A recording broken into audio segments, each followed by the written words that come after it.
Paul's letter to the Corinthians, chapter 15. Okay, I know why no one has ripped this book apart in the last 2,000 years. It is enough to drive one mad. Verse 4. That he was buried. End quote. Christ was not buried.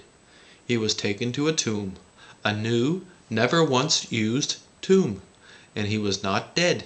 He died later, 20 or 50 years later. And Paul admits, verse 9, for I am the least of all the apostles, because I persecuted God's church. End quote. My father once said it was better for the church that I rejected Christianity. He was right. I would have been another Paul, fucking up the religion from the inside. Paul is an asshole. Verse 17, and if Christ has not been raised, then your faith is a delusion. True that. End quote. But on the other side, somehow reincarnation is a real thing. But one must be born again. One doesn't jump up out of the grave, for fuck's sake. It is much thinner. The spirit is in our instinct. And Jesus Christ is an inevitability. Verse 24, then the end will come. Christ will overcome all spiritual rulers, authorities, and powers, and will hand over the kingdom. End quote. Back to the animals. And ownership will be revoked. And we will stop being blind to our responsibility to the rest of life. We will then be angels, the gods.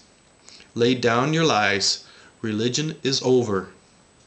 The King of Kings and Lord of Lords has spoken. Verse 26.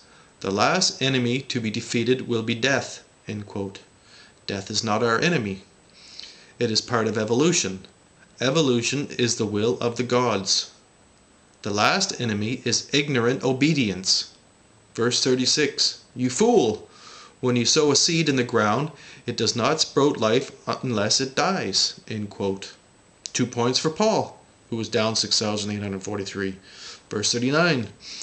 In the flesh of living beings is not all the same kind of flesh. End quote. Wrong. Very, very wrong. There is very little difference between a human and a fish. Environmental conditions are what make us different. Our DNA are all the same, is all the same, even with the trees.